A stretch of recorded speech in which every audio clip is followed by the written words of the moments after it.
हैं अखिलेश यादव जी लखनऊ के लिए। हम आपको दिखाते हैं पास से।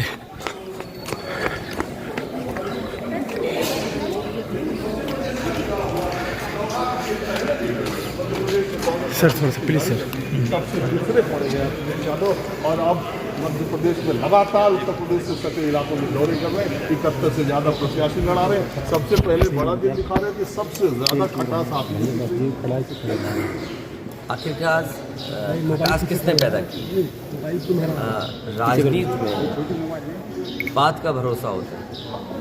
अगर कांग्रेस को समझौता नहीं करना था तो हमारी पार्टी के लीडर्स के साथ कांग्रेस को नहीं बैठना चाहिए था, ना चर्चा करनी थी। बात वो ख़त्म हो गई कि कांग्रेस पार्टी कोई अलायंस नहीं कर रही समाजवादी पार्टी में से स्टेट इलेक्शन में। ठीक है, हमारे प्रत्याशी जो हमारे कार्यकर्ता हैं, पार्टी के संगठन के लोग हैं जो लड़ना चाहते थे, हम उन्हें मौका दे रहे हैं और हमें उम्मीद है कि पहले से बेहतर इस बार समाजवादी पार्टी की परफॉर्मेंस है। मध्य प्रदेश में तो ठीक है, लेकिन उत्तर प्रदेश में रोज जिस तरह से बयान आपकी पार्टी के, कांग्रेस के पार्टी के, अभी आप रैली कर रहे थे तो आपके प्रदेश अध्यक्ष ने कहा कि अखिलेश यादव हमारे पीडीए के, हमारे इंडिया गठबंधन के प्रधानमंत्री पद के उम्मीदवार, हम किसी को नहीं जानते। देखिए, कोई कुछ भी कहे, हर पार्टी के और हर पार्टी के लीडर की और हर पार्टी के वर्कर की ख्वाहिश होती है कुछ। आप क्या अपने वर्कर्स को सपना दिखाएंगे? और फिर समाजवादी पार्टी उत्तर प्रदेश में सबसे बड़ी पार्टी है। अगर कार्यकर्ता नेता कुछ बात कह रहे हैं तो उनके कहने से नहीं बनना है। जब संख्या बल होगा तभी कोई बनेगा, वो बात तो छोड़ दीजिए। सवाल ये है कि उत्तर प्रदेश के बाद समाजवादी पार्टी मध्य प्रदेश में चुनाव लड़ रही है और हमें भरोसा है कि यहाँ भी समाजवादी पार्टी को समर्थन मिलेगा। तो अभी आपने अपने पार्टी नेताओं की बैठक बुला दी। बैठक खत्म होने के बाद खबर आई कि 80 में से 65 तो आप लड़ेंगे, 15 में जिसको लड़ना है लड़ेंगे। नहीं, वो पार्टी के लीडर्स के विचार थे, हमारे संगठन के लोगों के विचार थे कि हमें क्या करना चाहिए, रणनीति क्या है हमारी, हम कितनी सीटें लड़ें। आखिरकार जब हमें अलायंस में जाना है तो हम चर्चा तो करेंगे ना कि जो हमारे साथी हैं उनको कितनी हम सीटें दें। लेकिन अभी तक जितने अलायंस समाजवादी पार्टी ने किए हैं कोई भी निराश नहीं हुआ हमारे साथ जुड़ करके। तो लोग तो ये कहते हैं अखिलेश यादव इतना दिल दिखाते हैं, इतना ज़्यादा दूसरों को सीट दे देते हैं कि उससे समाजवादी पार्टी को नुकसान हो जाता है। इस बार सवाल व्यक्तिगत नहीं है, सवाल ये कि जाति गणना होगी कि नहीं होगी, आबादी के हिसाब से न्याय मिलेगा कि नहीं मिलेगा, ये बड़े सवाल उठे हैं। और चमत्कार तो इस बात का है कि कई दल जो जाति गणना के खिलाफ थे, आज़ादी के बाद जाति गणना बंद कर दी, आज वो भी जाति गणना के पक्ष में। जो मंडल कमीशन कब लागू हो जाना चाहिए था, अभी मंडल कमीशन की सब सिफारिशें लागू नहीं हुई हैं, अभी मंडल कमीशन की कुछ ही सिफारिश लागू हुई हैं। तो आखिरकार लड़ाई तो वो लंबी है। तो अब तो बदलाव देखने को मिल रहा है कि कई दल जो इन चीज़ों के खिलाफ थे आज समर्थन में खड़े हो गए। तो ये राजनीति का जो चमत्कार है, इसीलिए मैंने कहा कि पीडीए हराएगा एनडीए को। हमारी रणनीति है पीडीए ही ताकत बनेगा, कोई भी गठबंधन होगा उसका। अखिलेश जी, आप सबसे बड़े सूबे की सबसे बड़ी विपक्षी पार्टी हैं। अगर सीटों के हिसाब से, संख्या बल या जिस तरीके से भी देखा जाए, नेताओं के लिहाज से, संगठन से, विधायकों से, आप विपक्ष की सबसे बड़ी पार्टी है। लेकिन एक ट्रेंड देश में ये भी देखा जाता है कि विधानसभा के चुनाव अलग, लोकसभा के चुनाव अलग। अभी आप मध्य प्रदेश में लड़ रहे हैं, आप इसका देखिए, जब लोकसभा के चुनाव की बात होगी तो अलग हो। क्या आपको लग रहा है कि कांग्रेस पार्टी ने इंडिया गठबंधन बना के ये विधानसभा चुनाव में तो कांग्रेस बनाम बीजेपी करने में लगी है और आप लोगों को रख रही है कि इसके बाद अब देखा जाएगा इंडिया क्या? क्योंकि इंडिया की अब कोई चर्चा ही नहीं हो रही। नहीं, इंडिया की चर्चा तब होगी जब इंडिया की चर्चा करेंगे हम। जो सबसे बड़ा दल है वो इंडिया को साथ नहीं ला रहा या और दलों को साथ लेके नहीं चल रहा, तो इंडिया का कैसे प्रचार होगा, कैसे इंडिया गठबंधन की बात होगी? समाजवादियों ने केवल यहाँ पर कहा कि हमारे पिछले परफॉर्मेंस को देखते हुए अगर आपको लगता है कि यहाँ पर हमारी पार्टी बेहतर परफॉर्म करेगी तो हमें मौका दिया जाए। हमारी कोई बहुत बड़ी डिमांड नहीं थी। अगर आप एक दल को या दो दल को आज साथ नहीं ला सकते हो तो कल आपको ज़रूरत है उन दलों की। क्या आप बिहार में या क्या बंगाल में आप या दक्षिण भारत में, क्या उत्तर प्रदेश में अपनी ताकत से आप बीजेपी वर्सेस कांग्रेस कर लेंगे? आपका संगठन कहाँ है? जिस तरीके से, जिस स्टाइल से बीजेपी चुनाव लड़ती है, जितना मशीनरी का इस्तेमाल बीजेपी करती है, जितनी संसाधन का इस्तेमाल बीजेपी करती है, जितना संगठन ताकत का बना करके बीजेपी चुनाव लड़ी, क्या कांग्रेस के पास वो है संगठन? ये संगठन अगर किसी के पास है, रीजनल पार्टीज के पास है। वेस्ट बंगाल में मुख्यमंत्री ममता जी हैं, उनके पास है संगठन। बिहार में जो दल हैं उनके पास संगठन है। अगर हम तमिलनाडु जाएं, उनमें जो दल है रीजनल पार्टी, उन पर संगठन है। यूपी में संगठन समाजवादियों के पास है। अभी कल नीतीश जी सार्वजनिक, आपको खबर पता ही होगी, सार्वजनिक मन से उन्होंने कांग्रेस पार्टी को लताड़ा और कहा कि इंडिया गठबंधन में कांग्रेस की कोई दिलचस्पी नहीं।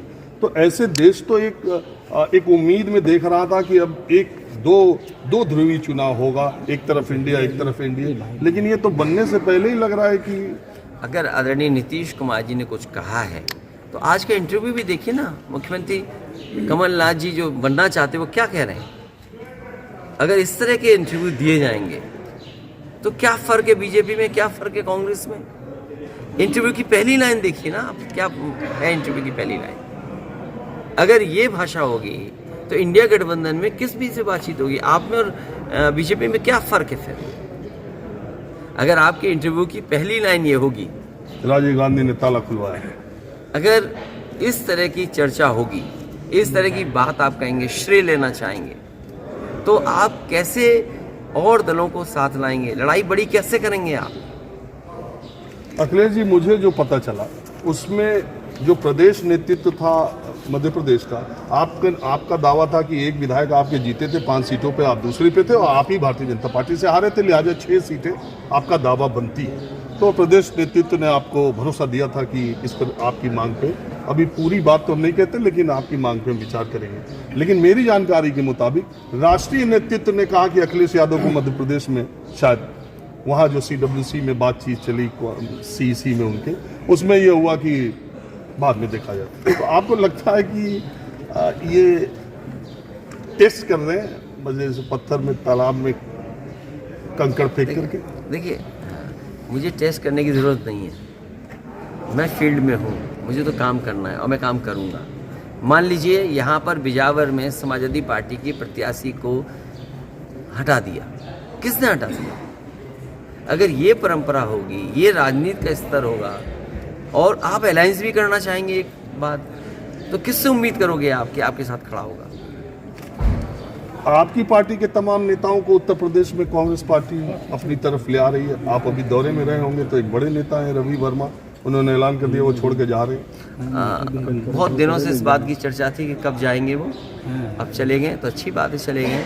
मुझे उम्मीद है जो समाजवादियों से नहीं मिला, कांग्रेस उन्हें ज़्यादा देगी।